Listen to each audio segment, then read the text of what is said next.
Kemarin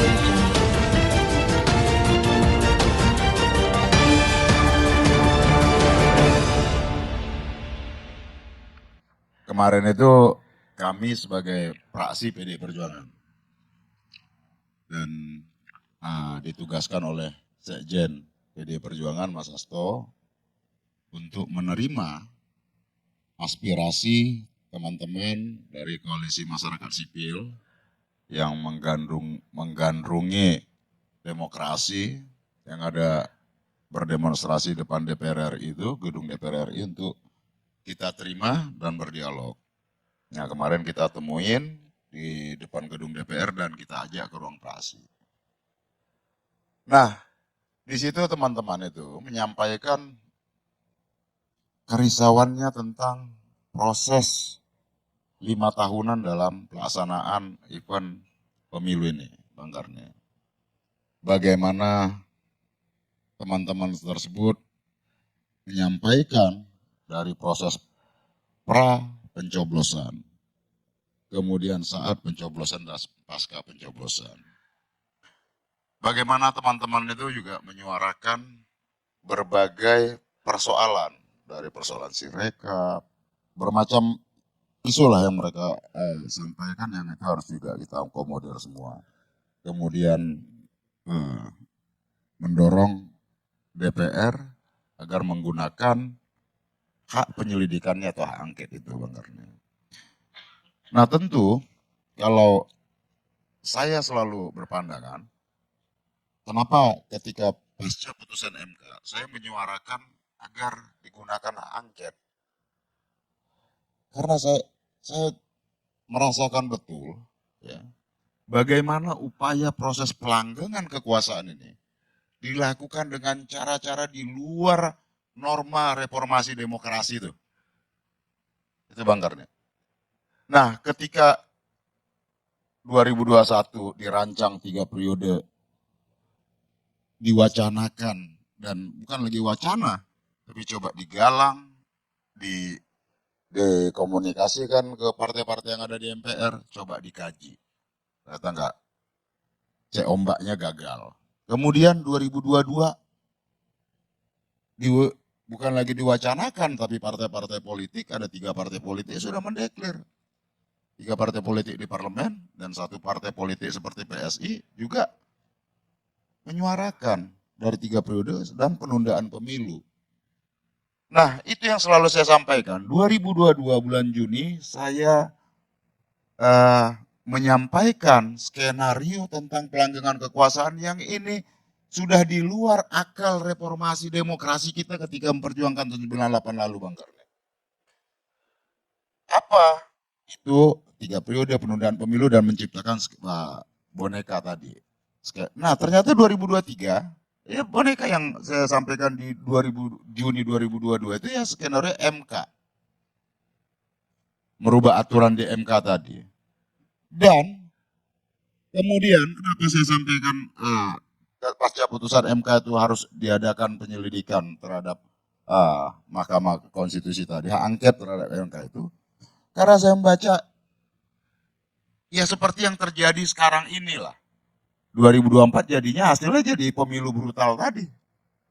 Nah, kalau kita lihat ini Bang Karni ya, nah yang disampaikan Bung Ade tadi, orang mengkaitkan pada proses angka. Kalau angket ini dikira itu proses angka hasil pemilu. Bukan itu. Kita angket ini bagi saya penting, kita melakukan penyelidikan terhadap pelaksanaan berbagai proses perundang-undangan itu ditabrak. Nah itu yang kita sedang sinkronkan dengan partai-partai politik lain, teman-teman yang juga mengusulkan angket. Baik itu undang-undang APBN, undang-undang keuangan negara, kemudian undang-undang ASN dan lain-lain.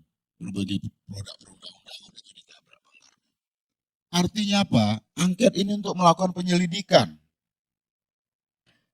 Penyelidikan ini kita kemudian agar ke depan kita tahu siapa yang harus bertanggung jawab terhadap proses pelanggaran undang-undang ini. Kita ingin demokrasi kita yang diselenggarakan secara formal melalui proses penyelenggaraan negara, dia menjaga koridor aturan main, batasan mana dia sebagai penyelenggara negara, batasan mana dia dia tidak boleh ikut dalam politik praktis karena dia bukan partisan. Ini sekarang tatanan ini yang dirusak, Bang Karni. Maka angket itu untuk melakukan penyelidikan ini agar mewaraskan kembali proses tata kelola negara kita secara benar. Siapa yang bertanggung jawab atas proses ketidakbenaran ini? Kita mintakan pertanggungjawabannya. Jadi sebenarnya kenapa angket selalu dikait-kaitkan dengan hasil pemilu apa segala macam? Menurut saya ya nggak perlu khawatir ke sana. Angket ini bukan barang baru. Angket ini yang memang secara konstitusional negara memberikan seluruh proses dalam di mana kita menyelesaikan kalau ada pelanggaran undang-undang, di mana prosedur penyelesaiannya. Maka DPR diberikan kewenangan untuk melakukan penyelidikan itu. Nah kemudian Bang Karni, ini kalau bagi saya ya, ini ada persoalan yang sangat mendasar yang harus kita urai dan harus kita selesaikan dalam proses berbangsa ini dan dalam mengelola negara ini. Ini kalau tidak ada proses MK kemarin, nabrak-nabrak undang-undang itu, proses pemilu 5 tahunan ini, kalaupun ada sengketa biasa aja tuh. Sengketa di hasil biasa aja, tapi ini lebih dari itu. Kita merasakan bagaimana proses tahapan pra pencoblosan, tahapan kampanye, pelibatan aparatur negara yang seharusnya itu dia bersifat netral. Bagaimana bantuan sosial digelontorkan, bagaimana proses intimidasi melalui tangan-tangan instrumen penegak hukum, dan lain-lain itu dilakukan, yang seharusnya ini nggak boleh terjadi di era pemilu reformasi demokrasi ini. Ini kok kita kebalik, reformasi ini dikembalikan ke titik nol. Ini yang saya nggak habis pikir, ya. Dan kemudian baik budayawan, akademisi, intelektual, pers, dan lain sebagainya yang memiliki concern tentang perjalanan demokrasi kita. Hari ini jembatan demokrasi ini sebagai jembatan kita, bukan lagi dibolongi, tapi udah di boom ini, dilululantakkan. Gimana kita mau sampai ke seberang Indonesia emas 2045 itu? Bohong aja. Kalau kemudian ini tidak kita urai dari sekarang, kita akan berhadapan pada persoalan nanti pilkada di seluruh provinsi dan kabupaten kota. Kalau ini tidak kita urai, yang ada ini chaotic di mana-mana. Hari ini belum, tapi dia akan menemukan momentumnya yang kita nggak tahu. Nah, maka penyelidikan ini penting agar proses demokrasi ini bisa berjalan stabil, ya. Etika dalam pengelolaan negara itu ya benar-benar dijaga. Ini nggak ada kekuasaan itu berlaku bisa semena-mena, berlaku nabrak sana sini, semau-mau gue. Kekuasaan dalam sistem kerajaan aja, sistem monarki, dia membangun sistem. Ada norma yang juga yang mengatur dan membatasi perilaku kekuasaannya untuk tidak absolut dan semena-mena. Nah ini sekarang kita republik, kok perilaku kekuasaannya melampaui raja yang sangat absolut. Bahaya kita kan. Jadi ini dampak ke depan. Ya. Hari ini nggak ada lagi orang merasakan keteladanan atas kepemimpinan. Bohong. Pemimpinnya ngomong A, kelakuannya B, C. Nggak ada lagi keteladanan. Apalagi kalau kita lihat di daerah-daerah juga keteladanan kepemimpinan juga hilang. Nggak ada yang bisa dipercaya. Kan nggak boleh begitu mengelola negara. Maka siapapun kekuasaan itu, dia berhak dikritik oleh rakyat, bisa dikritik oleh rakyat, dan kita punya kewajiban untuk menagih janji kekuasaan dan menuntut pertanggungjawaban kekuasaan. Itulah yang dilakukan oleh elemen pro demokrasi, masyarakat sipil hari ini yang bergerak mendorong agar DPR menggunakan kewenangannya melakukan penyelidikan yang disebutkan dengan hak angket itu, Bang Karni. Iya, tapi kenapa sampai hari ini baik kubu 01 maupun kubu 03 kayak ragu-ragu mengajukan hak angket tersebut? Artinya sampai hari ini belum ada yang mengajukan secara resmi.